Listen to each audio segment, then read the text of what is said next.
You know, it looks like James Harden isn't the only player who wanted to be traded to the Clippers, and it didn't happen.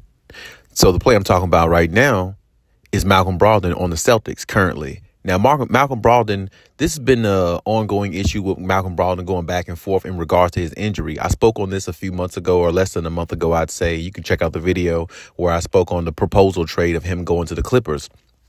And in reading what you're seeing here, you know, Malcolm Brogdon basically now is at the point, because he didn't get traded to the Clippers, in which he wanted to get traded to the Clippers, which that report wasn't out there at the time, or at least I didn't see it at the time to tell you. But maybe you knew for yourself, which is great. But the report wasn't out there for me to see it at the time for Malcolm Brogdon in regards to he wanted to get traded to the Clippers. He was actually okay with that trade. He wanted it to go through.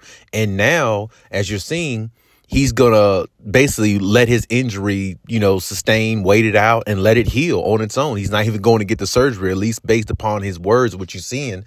That's what his mindset is, and he's just willing to go through with it, and the Celtics got to deal with it. And, you know, to me, there again, when you have a disgruntled employee or player or whatever you want to call them, coworker, it just really makes things very difficult for the process to work when you're trying to win a championship. And when I look at Malcolm Brogdon, he gives the Celtics a very good dynamic, you know, in regards to a point guard who is efficient, who can score, who can knock down threes and stretch the floor. And, you know, he's not too shabby on defense as well, because he's very, very crafty how he plays, and he's very, like, you know, on point how he plays. And when I watch him as a point guard, I've been watching him since, I think, Milwaukee days also.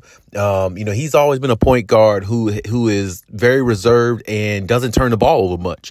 And there again, with the Clippers, being that Russ is your starting point guard, you really need a point guard like a Malcolm Brogdon who can balance out the offense, where Russ might have 5 turnovers in a game. And, you know, let's say you had a point guard like Malcolm Brogdon who comes in, who might only have 2 to 3 turnovers the whole game. You see what I'm saying? So it gives it a little bit more balance, you know what I'm saying, in regards to the Clippers' offensive attack and how they choose to go at teams, you know, on any given night. And this is why I think the Clippers, you know, vitally really need a point guard like a Malcolm Brogdon, or, you know, you heard me speak on the other point guard the other day, Tyus Jones, you know, that's available out there in Washington. They definitely need a point guard like that, because I don't know if Russell Westbrook can give you what you need specifically to get over the hump in regards to point guard play. Because if they're going to win a championship with Russell Westbrook, that means Kawhi and PG is going to have to play otherworldly in the playoffs, specifically every night, for them to win. And, you know, Russ, you know, while he gives you energy and effort and all those things, winning 4 games in a series is a lot different than winning 1 game. Russ can help you win 1 or 2 games in a series by his aura and the way he plays and all those things. But the problem with Russ has always been, you know, can he help you win, you know, the game, big games, you know, win the whole series, you know, with the way he plays and things like that, and help it equate to a championship. And that's never been the case. He can win series, you know, first round, second round, but when it comes to, you know, later on in the rounds of the playoffs, Russ's game really doesn't equate or affect the game in that way to help his team win championships, which is the reason why he hasn't been able to do so with all the star power that he's played with up to this point in his career, which is damn near every superstar you could think of at this point. I mean, only superstars I could think he might not have played with is the young ones, which would be Giannis and Embiid and Jokic and those. But all the older or elder superstars or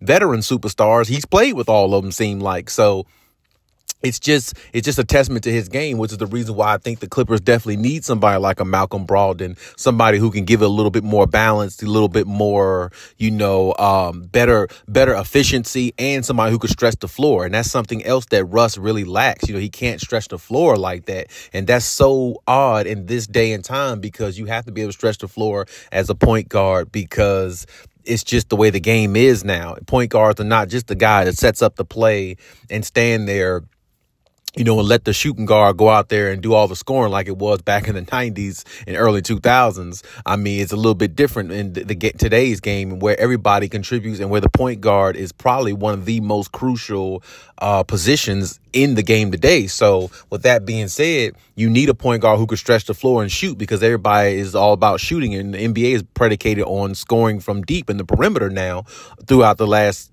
10 plus years. So my point is, you need a point guard like Malcolm Brogdon, but the fact that Malcolm Brogdon is showing that he's going to be unhappy with the Celtics, honestly, I think the Celtics might find a way to deal him away or basically trade him to the Clippers, because if he's going to be not happy with, his stay and all those things, I'm of the mindset, why not trade him? You know what I'm saying? I'm of the mindset, well, let's go ahead and get rid of a player who doesn't want to be here and, try to go after and get somebody else in here, maybe as a replacement or something like that, because he doesn't really want to, he doesn't like the way we did things. He doesn't really want to be here. So if I were them, I definitely would try to trade him to, the Clippers. I mean, I think the Clippers would be open up to it if, the Celtics would, cut down some of their stakes basically and not ask for probably the highest bidder on the Clippers. I mean, because they're probably, from what I remember, they was asking for Norman Powell,